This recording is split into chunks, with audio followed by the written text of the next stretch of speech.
song for my land. I want everybody, get up out your seats. Put your hands in the air like this. Help me sing. Rose up early this morning to the sounds of crying. Another mother shedding her tears. Oh, yeah. Why all the pain and suffering? Why all the senseless killing? Could it be that nobody cares? So no. So many sons lost in the slaughter, blood running in the streets like water. A gun in hand knows no friend. No. Warmongers selling death in my land, getting rich off the souls of the children. Can you tell me when will it end? Sing! How many more jobs must carry this load? Oh, yeah. How many more jobs before we trot down Zion Road? How many more? Sing wayo, wayo, wayo.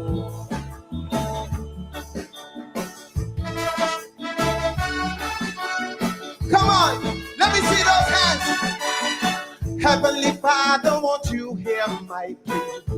Send a helping hand for the country. In man, there's no solution.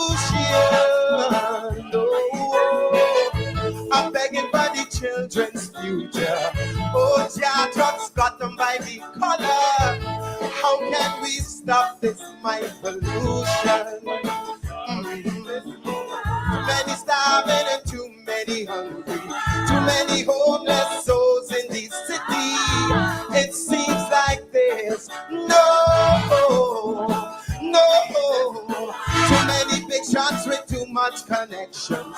Too many loopholes in Babylon system. Oh, yeah, how can your children go? Sing! How many more jobs must carry this load? How many more jobs before we trot down Zion Road?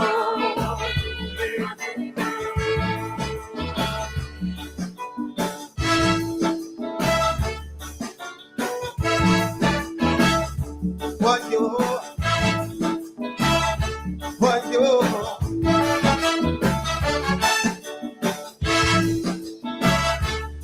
Let me see those hands.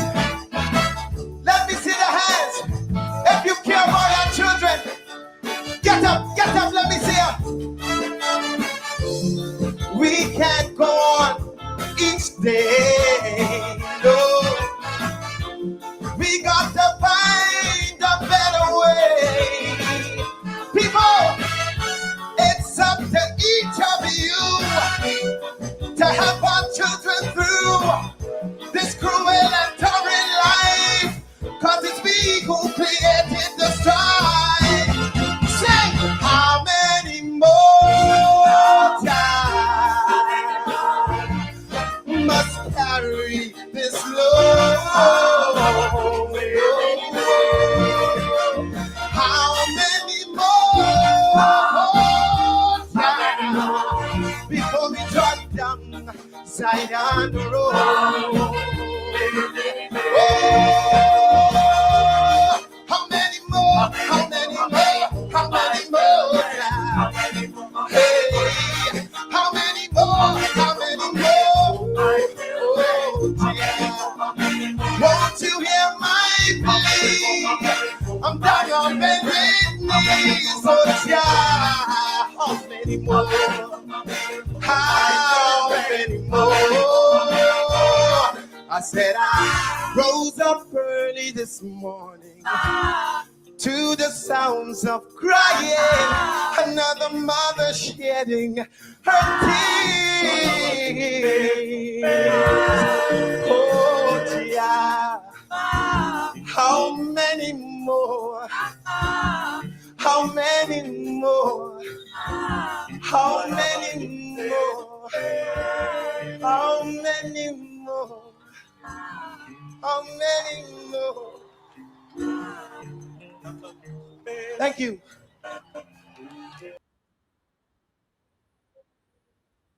How many more? How many more?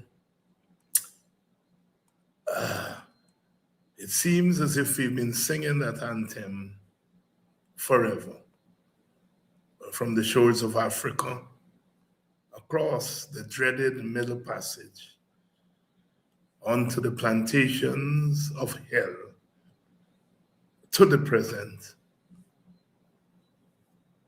We've been asking, how many more?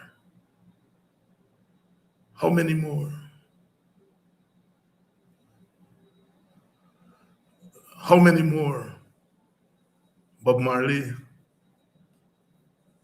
said, woman, hold her head and cry, for her son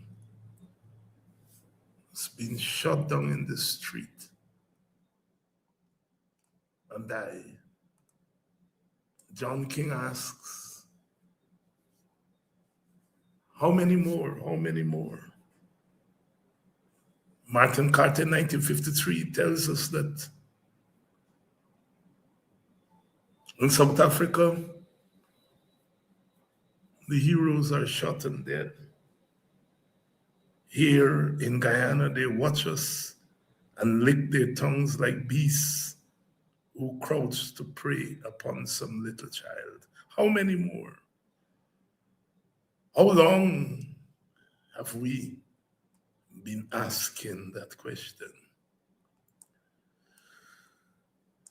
Again, today, barely a few days after, two children from the same family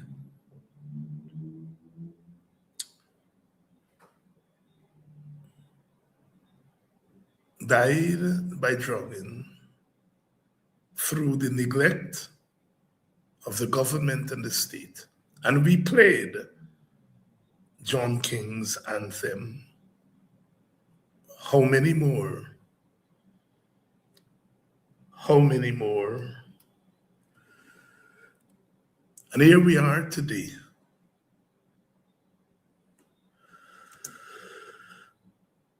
Singing again. How many more? How many more? We return to ground zero today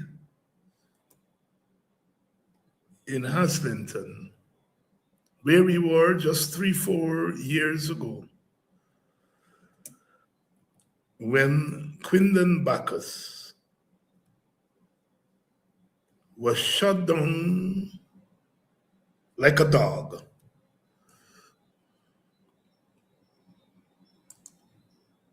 And today, we were back in Haslington. Another young man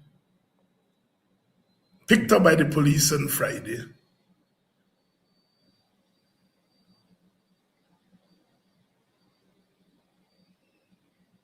And by Tuesday morning, he is dead. Another victim, another victim,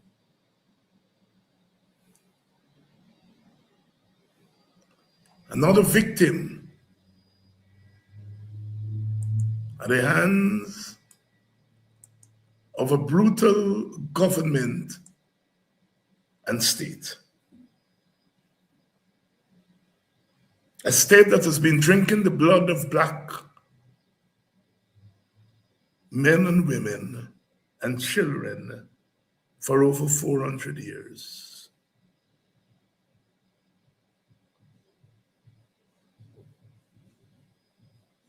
As I watch the angry faces of young men and women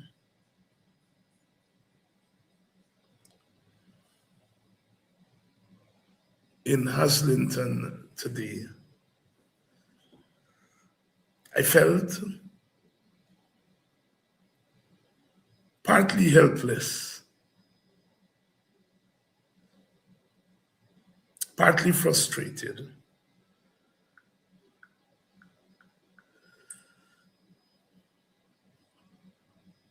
Because what can a political activist,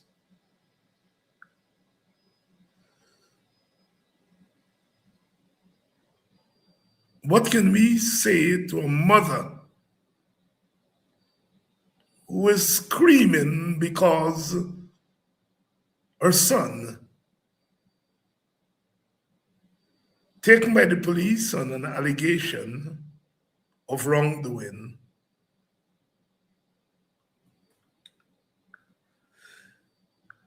but not coming back home to her? And that she turned up this morning expecting to go to court where her son was expected to answer charges. But instead, she was detoured to Enmore Hospital, where a doctor told her, your son was brought here dead hours ago.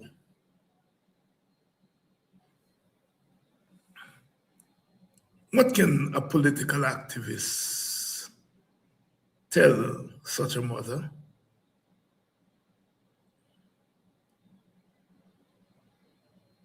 As I stood there with Attorney Ronald Daniels,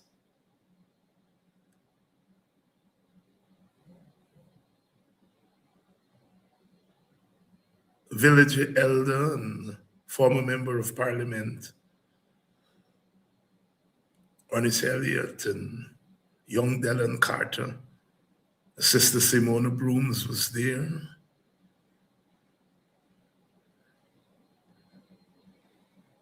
As I stood there and listened to stories from frustrated young men who tell their own stories of being in police custody and being beaten, and speak about their friend who didn't have a police record,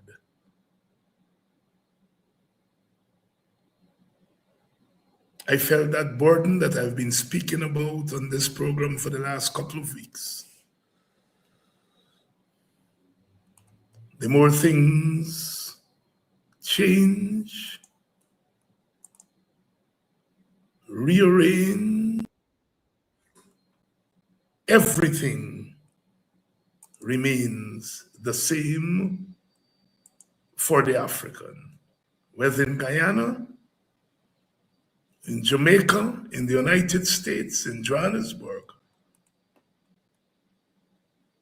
When will this carnage, this historic carnage end? The more things change, rearrange, everything remains the same. David Rudder reminds us. How many more? How many more? Brother asks us to make a liar of him. At the turn of this 21st century, he asked, will the slaughter of Black people stop? And he was pessimistic. He asked us, please make a liar of me. We're moving deeper into the 21st century.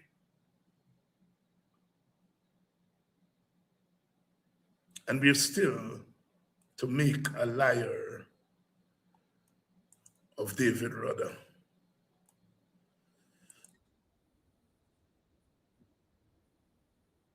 speaks about alienation.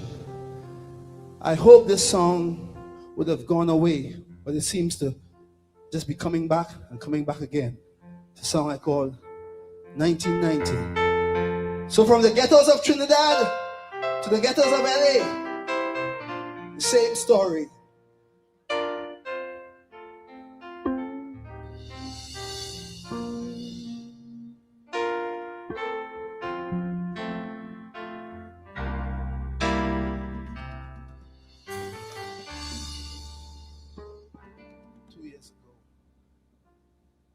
Nuclear warhead,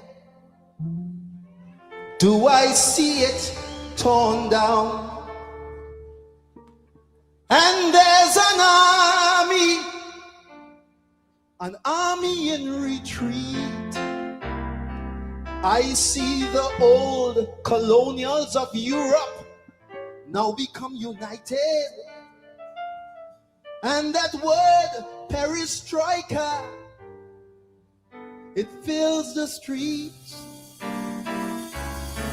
I see the eagle sitting on the shoulder of the bear. Or maybe it's the other way around. Is this the calm before the hellfire? Or is our tomorrow really heaven bound? But 1990, the blood still flows in Bogota, and from Beirut to Johannesburg, the river don't stop.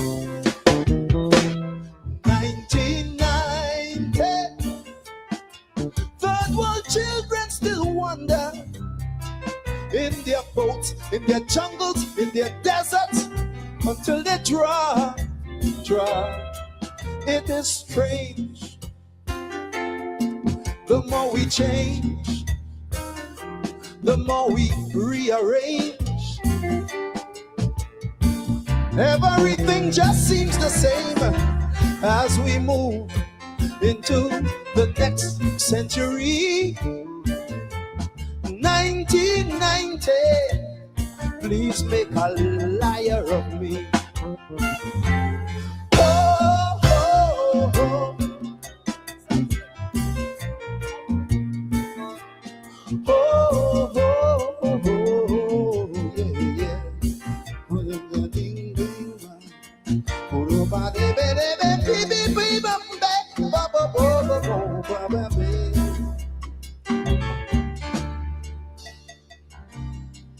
There is a black man on the run through a lonely Beijing street.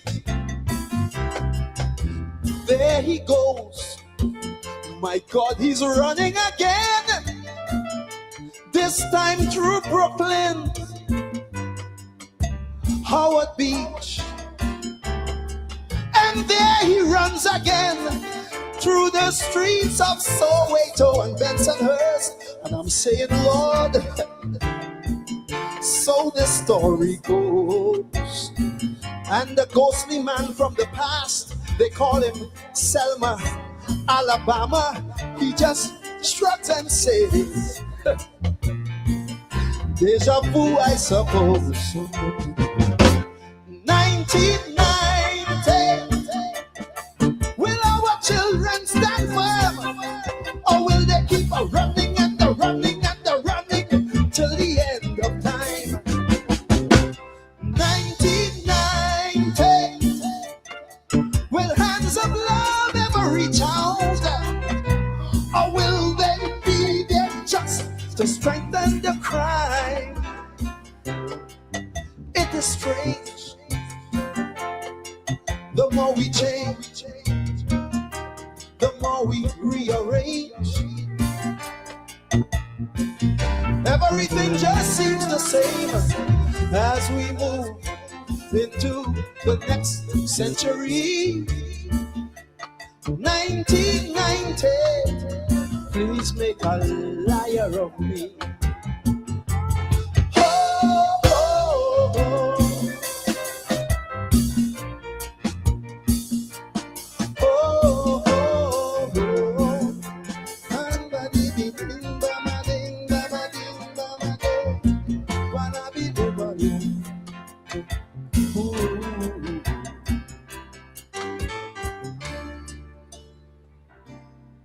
LA's burning down.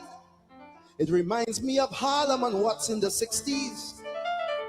Same problem, same country, and king. King is still the name. People shouting power, power to we the people, and equal rights and justice is still the game. I remember over 25 years ago, America stood up and said, this won't happen no more. Now you tell me, what have we become? Will the beast always defeat the beauty? Is this land just another house of the rising sun? 1990, will we see a tomorrow where our children will truly be free? 1990, is it joy, is it sorrow, as we move into the 21st century? I'm saying it is strange. The more we change, the more we rearrange, everything stays the same as we move into the next century. 1990, make a believer of me.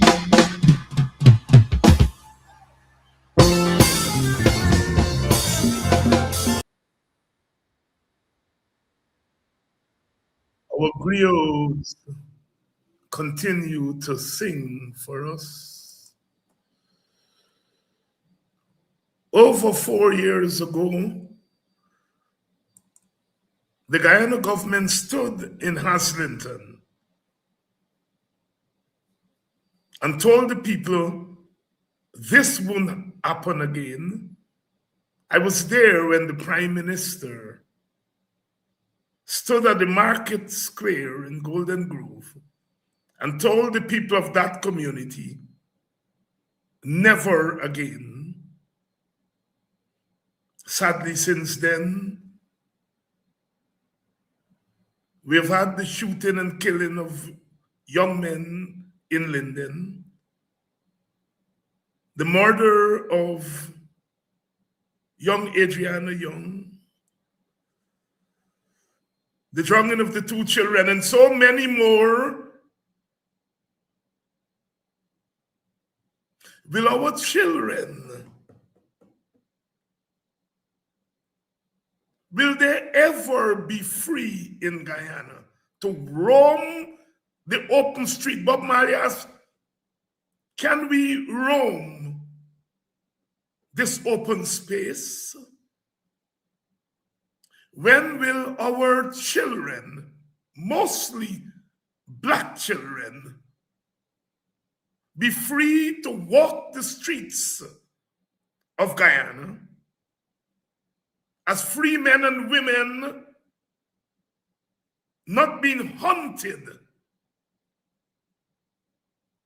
like animals? I stood there today with mixed feelings.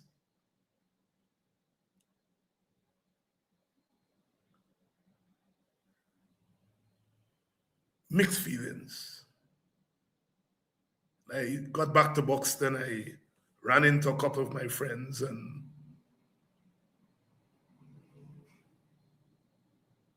I asked for a drink.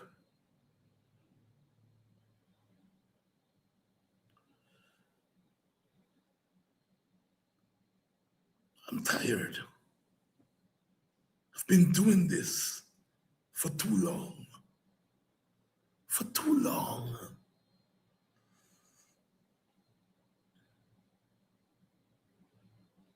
As I said to the many young men and women there,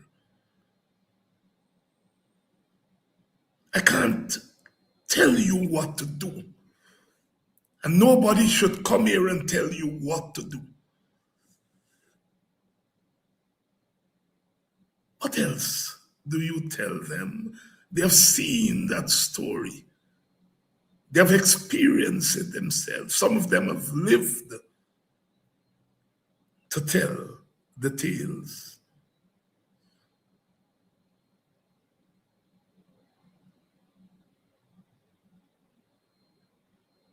Must the beast always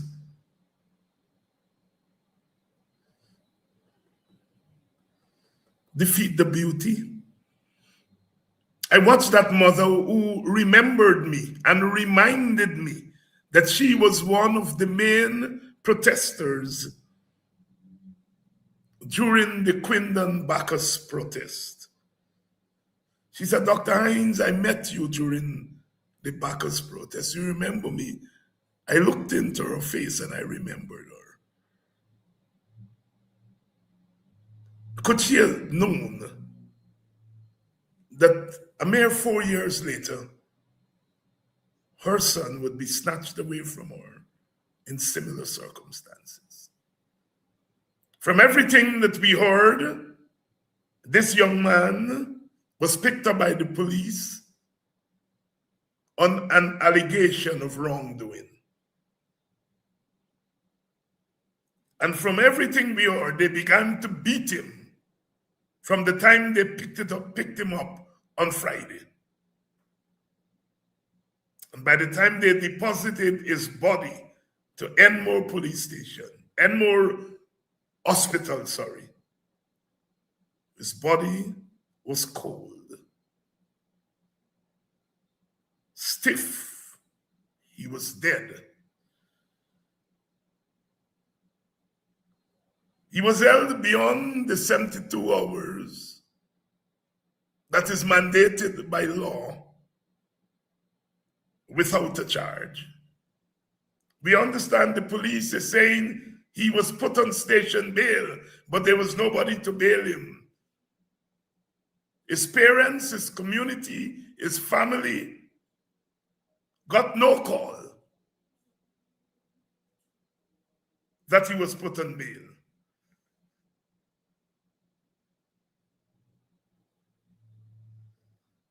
His mother was told to go to look for his body, not in court to answer the charge he was alleged to have committed.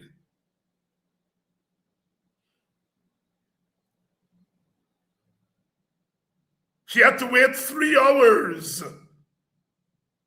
before she could see his body, having been told that he was dead.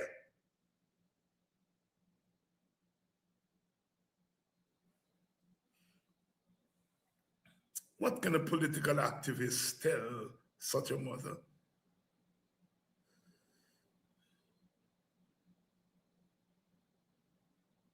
The young men and women there were telling me about what they wanted to do.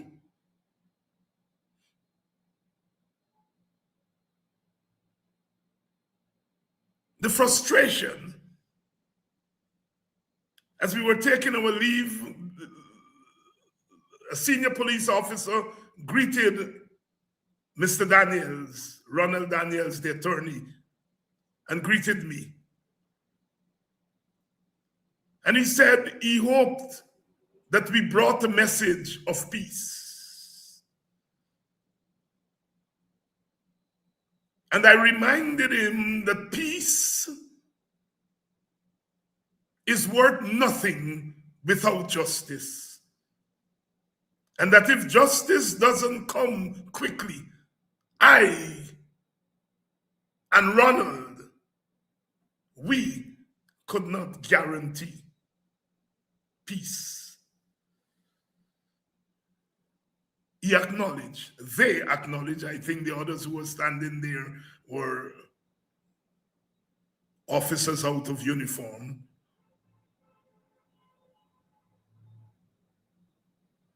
Everyone is crying out for peace, but none of them is crying for justice.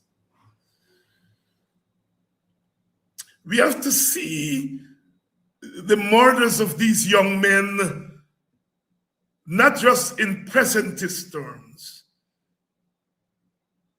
but in historical terms. I go back to the Middle Passage.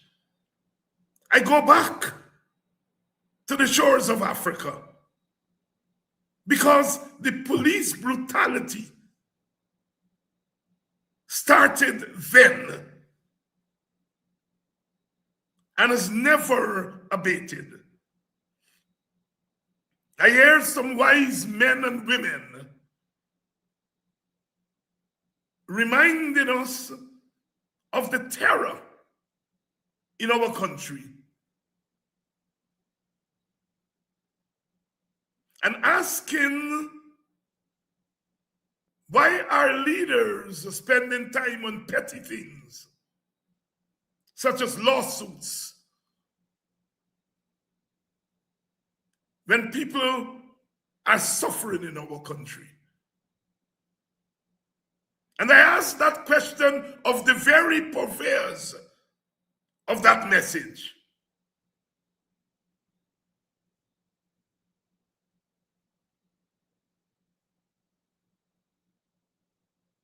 When black men are hunted and shot like dogs,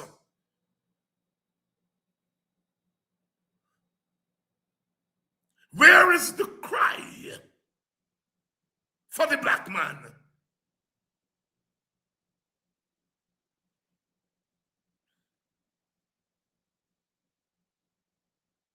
Where is the message of liberation?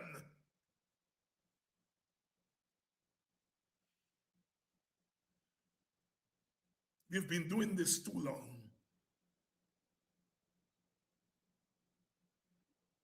Some of our foreparents ran away from that plantation, ran up into the hills, ran into the bush, and waged war against the plantation as free men and free women. The hills of Jamaica, the bush of Berbice, Barracara. They did not take the terror sitting down. I ask of my fellow leaders,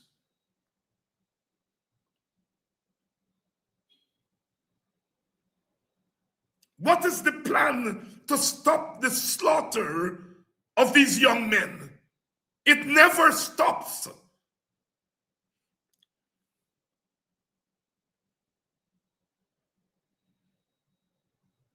Last night I emptied my belly on what I call idle politics on social media. I didn't know that tonight I will have to come and be frustrated with the murder of another young brother.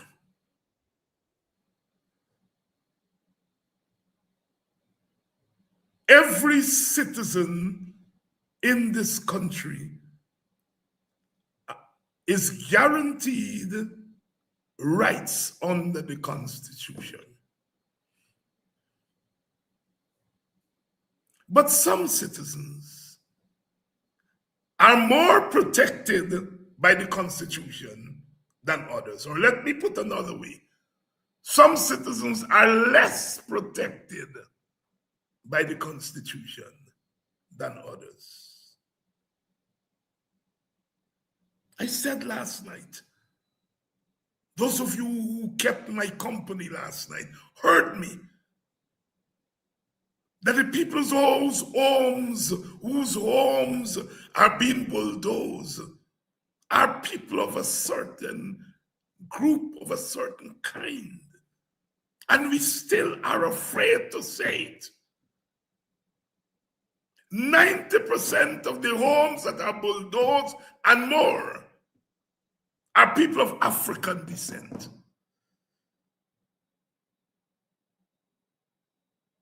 90% and more.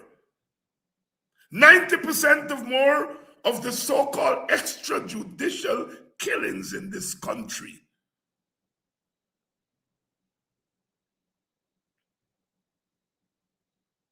90% and more of the victims are people of African descent. And until we tell that truth, not in garbled ways, but in clear, unambiguous ways, that the black man, the black woman is set upon in this country by his and her own government and own state.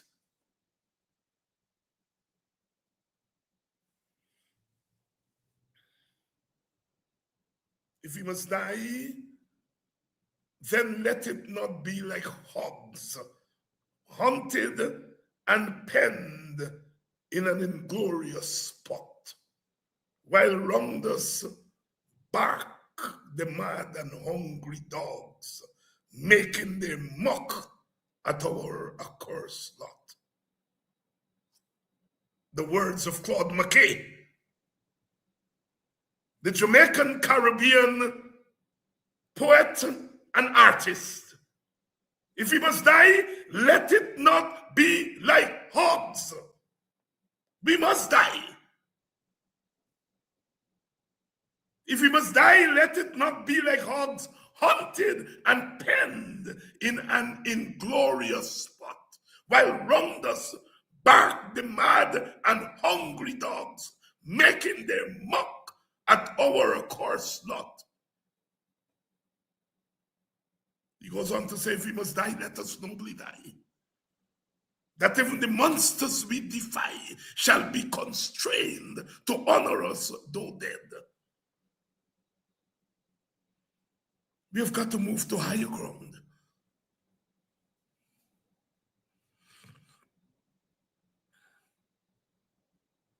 We've got to move to higher ground.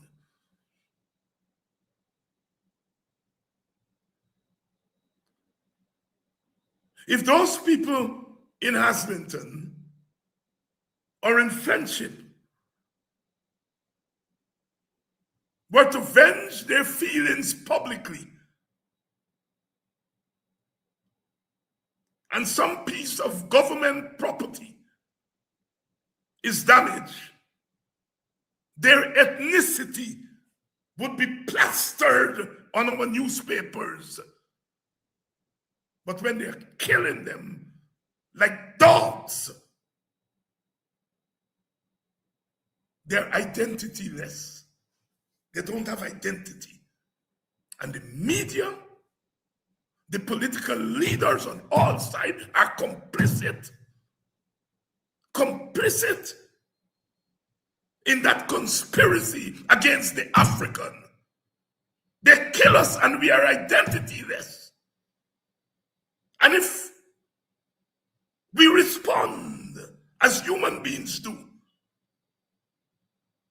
they're quick to say, black man like violence.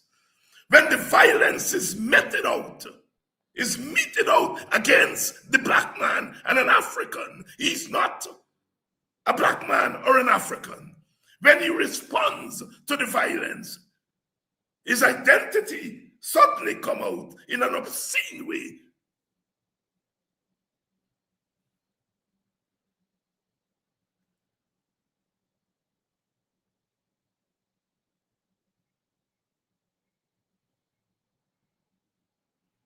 I've been saying on this program,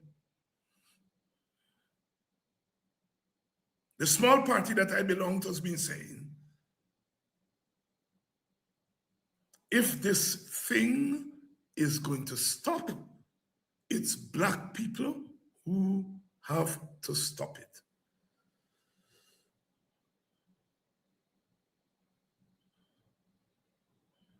We have to become proactive. So many times we rise up and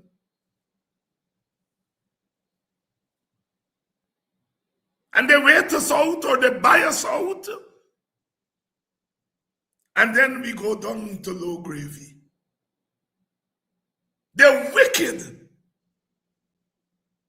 to use the power of the state to kill us, and having killed us, then use the resources of the state to buy our silence.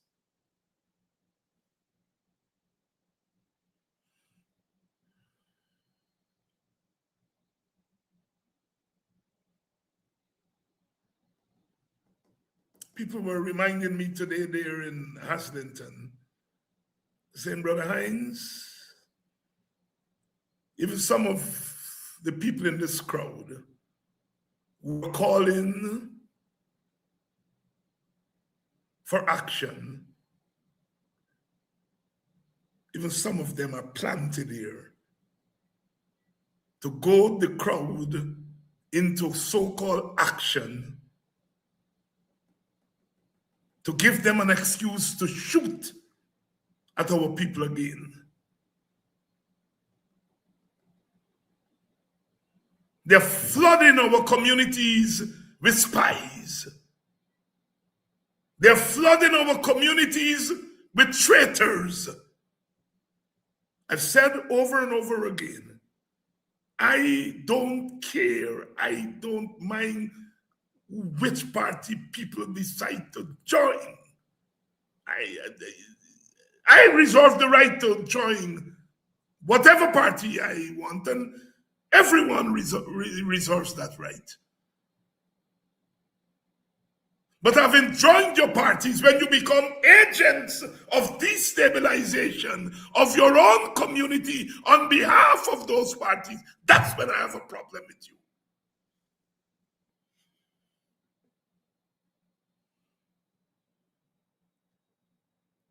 Our community needs repairing. And tomorrow at the United Nations in the morning, the Ghanaian Prime Minister is going to move a motion at the United Nations to get that body to put its weight behind the reparation of the Black community across the world. Tomorrow morning, Ipanaji is going to carry that event live. But even as the Ghanaian Prime Minister is alerting the world to the racism that is meted out every day to Black people across the world, we here in Guyana are mourning the death, the murder of another African soul. Murder by the state, murder by his government that told the United Nations that all is well with the Black soul in Guyana. Those liars. All is not well tonight in Haslington, Golden Grove, Nabaklis. Our community, the Black community, needs repairing. This is not to deny that the broader community also needs repairing. But there's a certain kind of repairing that the Black community needs. No other community, not our indigenous brothers and sisters, not the Portuguese, not the Chinese, not the East Indians, have to suffer this daily indignity of being killed, murdered by policemen, agents of the state. Oh my God!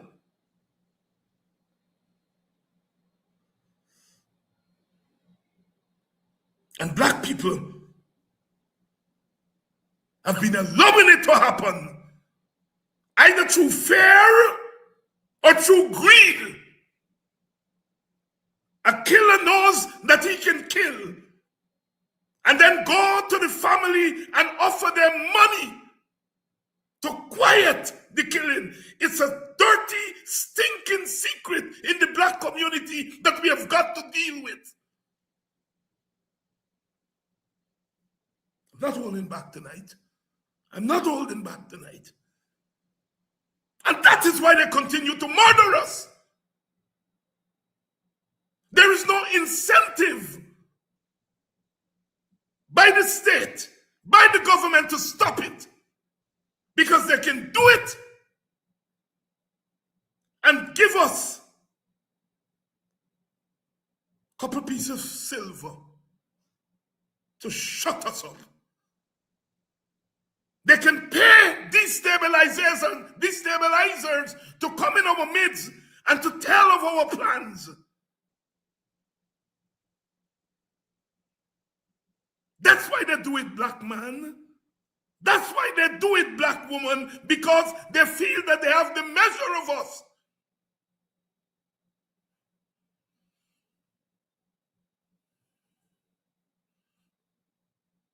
I asked today, has anyone in authority come here? They told me that the commander was there, the commander of the East Coast Division. Not the commissioner, not the deputy commissioner, not the assistant commissioner, the commander.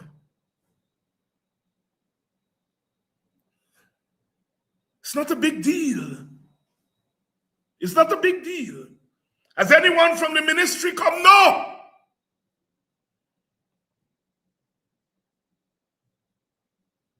When I spoke in Parliament about reparations and restoring the money for repatriation, the Minister of Home Affairs was one of the loudest in trying to shut me down for asking for justice for Africans. Where is that minister? One of our own, our brother, our son, is killed by agents of our ministry. Where is she?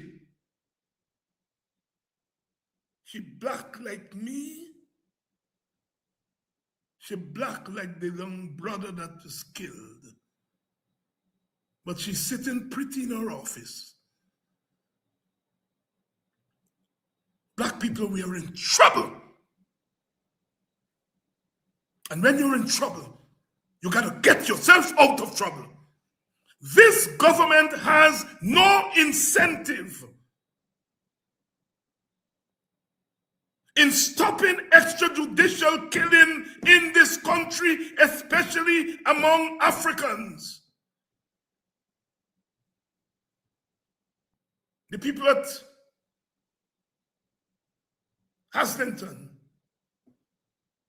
and my friends, some of my friends in Buxton reminded me as I went back into the village, they reminded me if this incident had occurred in an Indian village, you would have heard the sirens of all the ministers of the cabinet going to visit that village. But for the African, there are no sirens because we are not equal human beings in this country. The quicker we get that in our head, the quicker we will be able to stop the nonsense.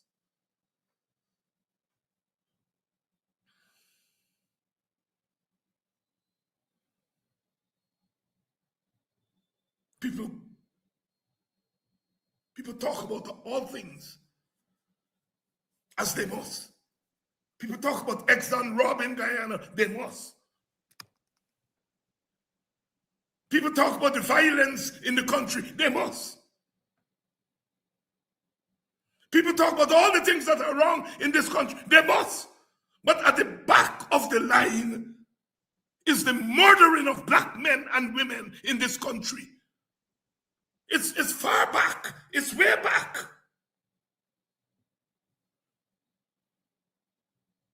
I didn't see the media cameras in Haslington today. They may carry a little story tomorrow that they get from online. But they did not visit Ground Zero because that place is not a place of human beings in their consciousness and subconsciousness. It's not that they wake up and say those people in Haslington are not people, but they're way down on their agenda.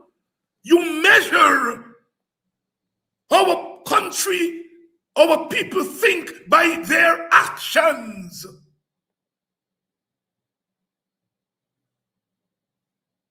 Where is the media? Where are the media? Why are they not in Islington? But if tomorrow, tonight, the people of Islington move, you will see all the cameras bearing down there to talk about these violent Negroes.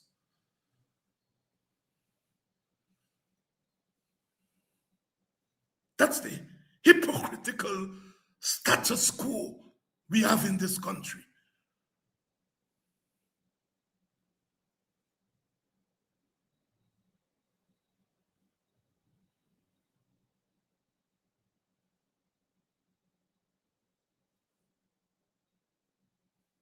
I feel so burdened. I feel so burdened.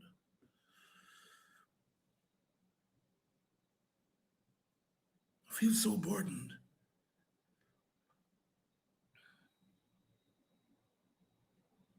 I thought that we fought this fight yesterday so that today we can fight another fight. But as David Rudder said, the more things change, rearrange, everything remains the same. Please, please make a liar of me.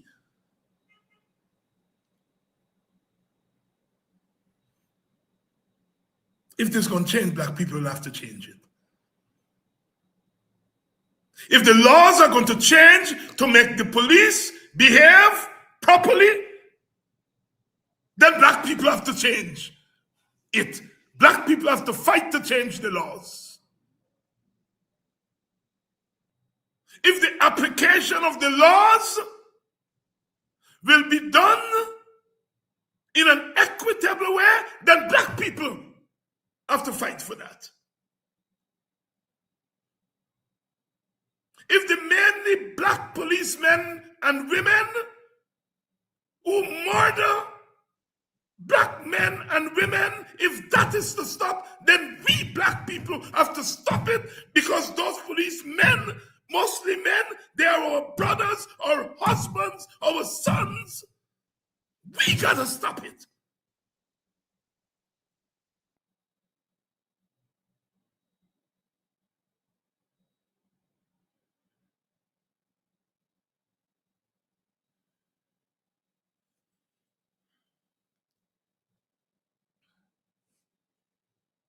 I remember a few years ago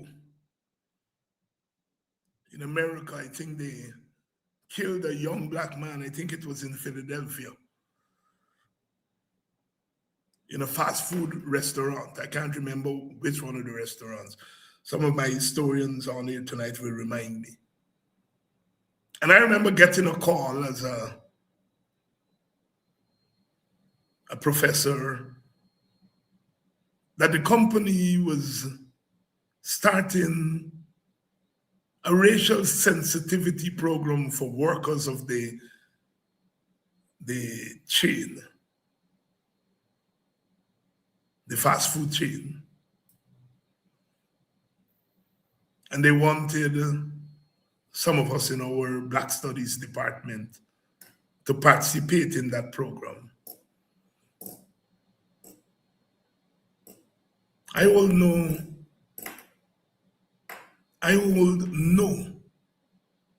brief for any fast food company in America. But at least they recognize that employers of the fast food store needed to understand Black history, Black culture, and Black civilization.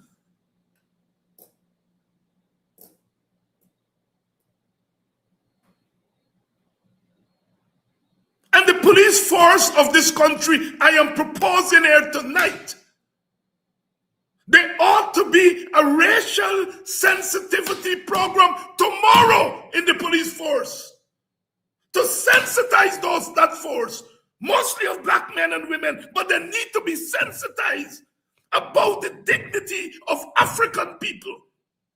People are going to say, well, what about Indian people? What about Amerindian people? Well, Amerindian people or Indian people are not the victims of extrajudicial killing in the police force.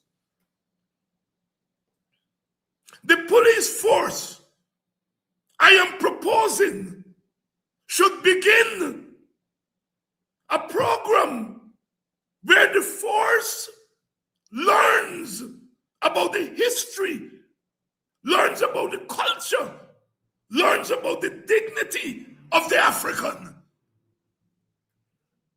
And I will volunteer to serve in such a program free of cost.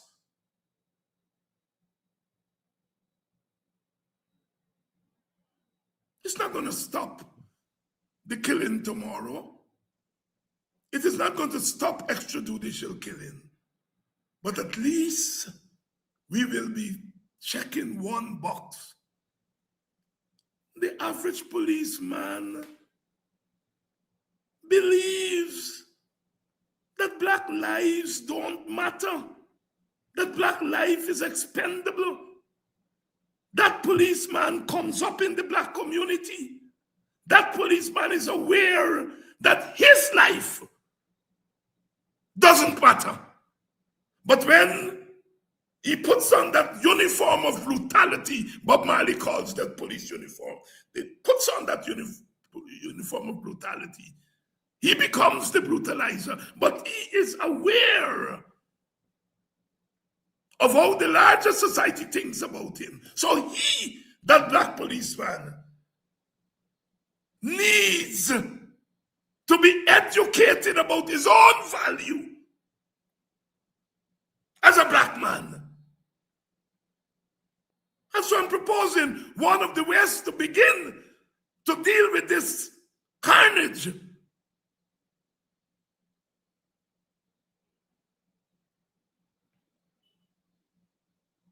is to educate the police force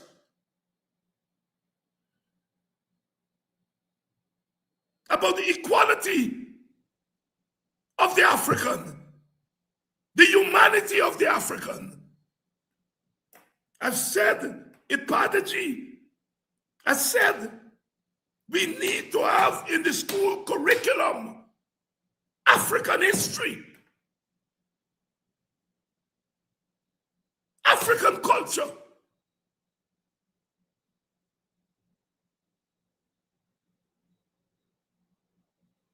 So that the rest of the society is educated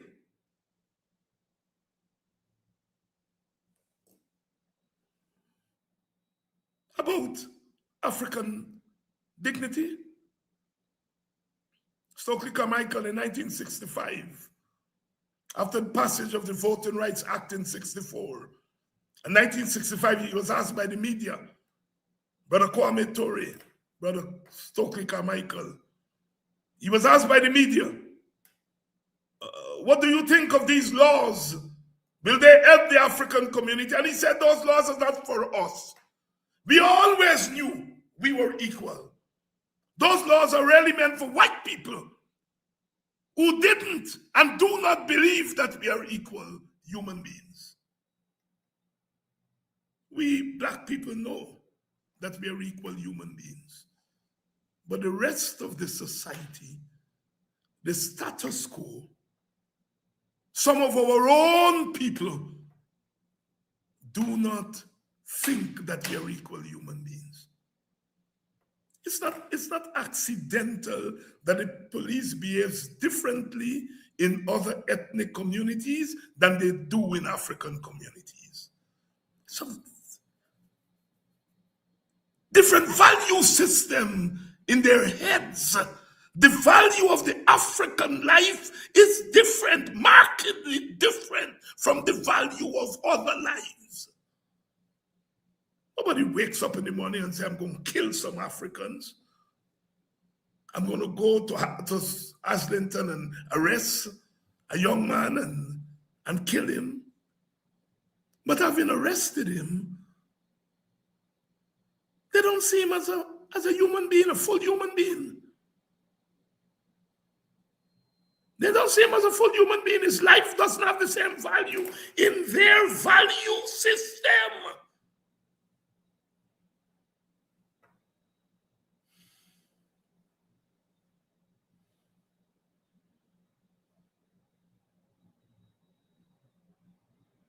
Somebody's asking, hey, what happened? Someone got killed? And that's the point I'm making. The country doesn't know. Because the media have not seen it important to descend on Islington to report that someone was murdered by the state. That's the country we live in.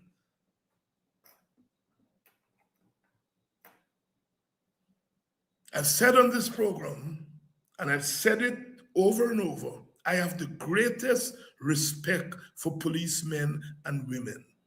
I walk this country. I don't have bodyguard. I walk around. Policemen have been respectful to me, police women. I visit police stations. They are respectful to me. One night I was on the road very late, and a group of policemen felt that it was not safe for me to be on the road very late. They escorted me home. I'm not a big official, but they escorted me home. It was after 12, and they felt that somebody like me should not be by myself on the road at that time. I do not hate policemen. I love policemen. They're my brothers. They're my sons. So I want to go on record that I don't have problems with police in Guyana. And many of us don't. But the police as a collective, I'm not talking about individual policemen and women. The police as a collective has a certain mindset. Police was formed, the Guyana Police Force was formed in 1839. What was the year before? 1838. What happened in 1838? The black enslaved population was freed in 1838. There was no need for a police force before then, because the individual slave master was his own policeman. But once those who were enslaved were now free,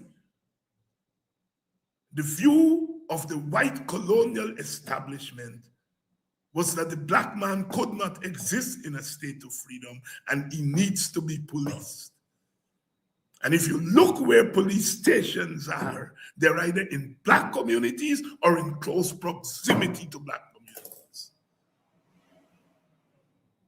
So the police evolves as an institution with a certain anti-black bias that finds its way into the triggers and the bullets.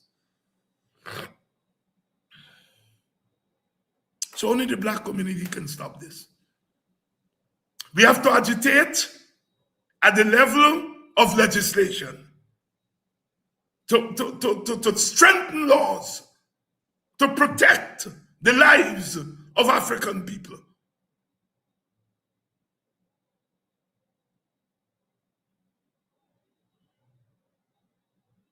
We have to train the police in racial sensitivity. Train them that Africans are human beings too. We have to depoliticize the police force, because one of the consequences of the nonsense in the police force is that the force has become politicized, where the PPP sees the force as a political enemy. And so what they did is to impose their own preference at the leadership of the police force. And at the level of the ranks, they turn a blind eye to the excesses of the ranks. If a rank know that when I kill this man, the heavy hand of justice will prevail, he's less likely to kill. But if he knows that he is likely not to face a charge, and that if he faces a charge, he's likely to get off, then he kills.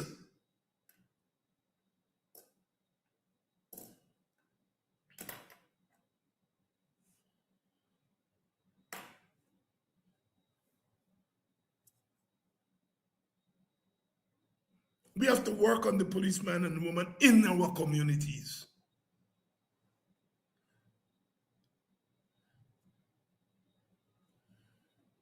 Those policemen who are killing their brothers, they were little boys in the communities.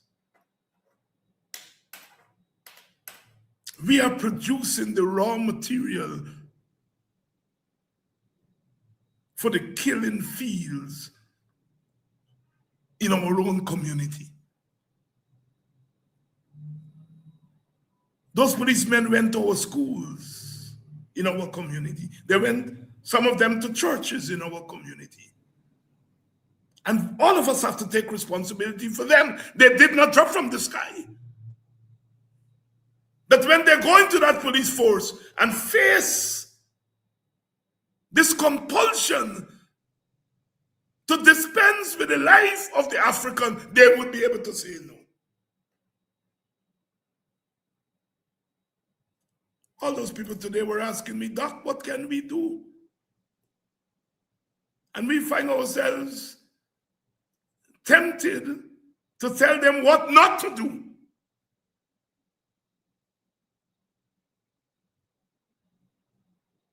They're asking what to do. And I am merely suggesting some small things to be done.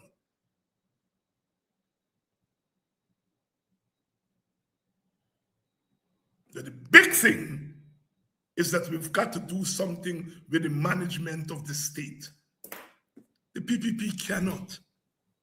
The PPP cannot and must not continue to be the sole governors of Guyana.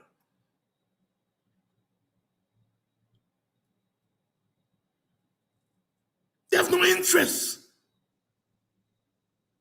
absolutely no interest in the safety of Africans. The logic is that you all don't vote for them. And that even if you were to vote for them, there's a deeper cultural instinct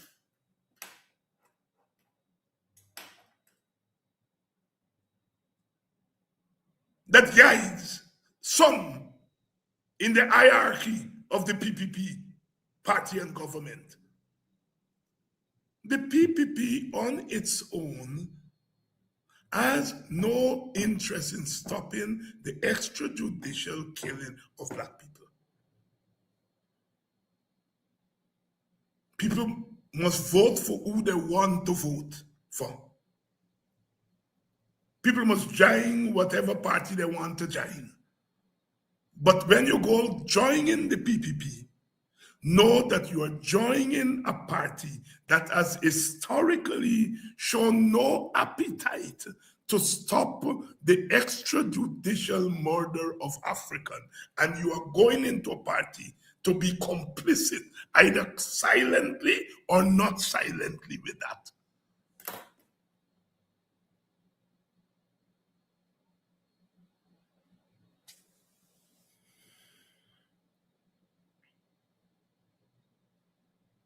Dr. Henry Jeffrey has told the story on this program. When the PPP government wanted to put an end to matrimony, which is always a Black man thing. One Black man in the government who didn't speak very much in cabinet tell them, "You left them Black people thing, man. What were you all doing? Left them Black people thing." And the story is told that they pulled off. Because a Black man in the PPP raised his voice and said, "Leave them Black people thing." The Black men and women in this present PPP will they raise their voices? They've refused thus far to do what that PPP member did. When he saw them moving against the African, he said, let them black people thing alone.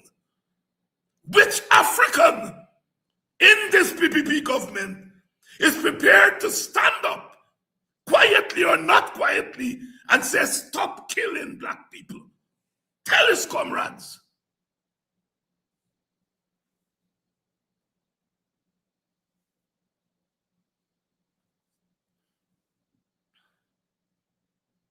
We have plenty opposition party. Plenty. Stand up and be counted. And tell the PPP, stop killing black man. Let it be plastered across the media landscape of this country that the leaders of the opposition sat around the table and said, stop killing the black man. The leader of WIN, the leader of APNU, the leader of FGM, the leader of ALP, the leader of AFC, the leader of WPA. I challenge you all. You're calling about unity. Let us unite on this question of the killing of the African. I invite you all to a meeting. Are you calling for unity? Let us unite on the question of the murder of black men on this, the night of the murder of that young man from Islington.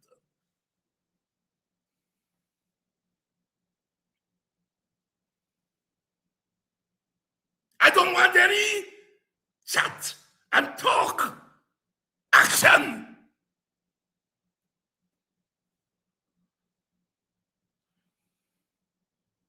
All of y'all get black people vote.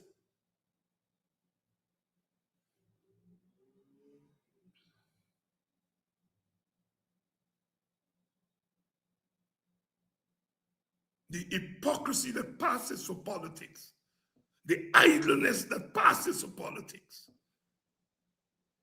has contributed towards the escalation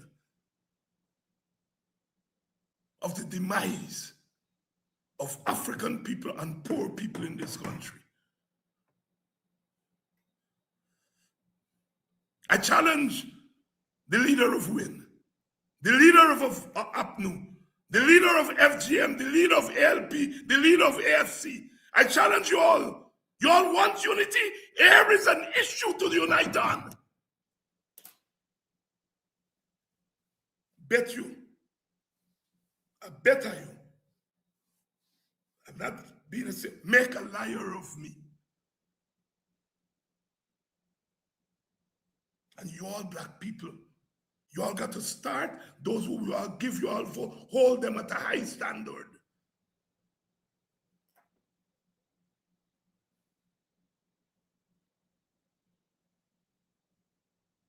You all must not only be sorry when advantage is taken on leaders.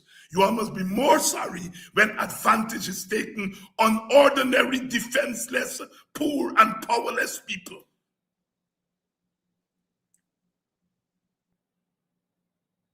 The PPP takes advantage on all of us.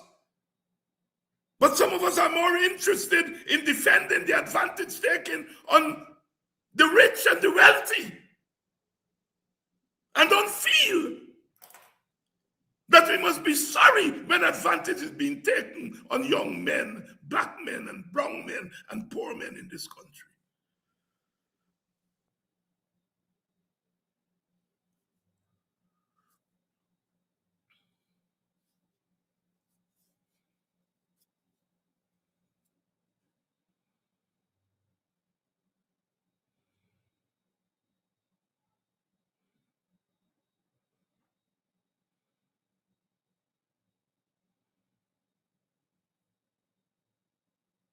Where have all the flowers gone? Where have all the flowers gone? All the flowers that lit up our landscape when Adriana Young was murdered. Where are all the flowers gone?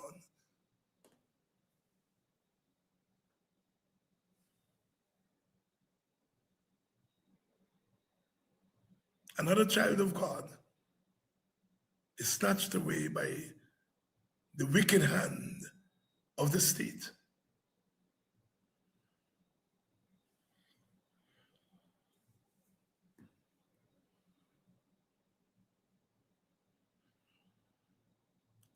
Black people, the burden, the load. John King said, "Oh, many more must carry this heavy load."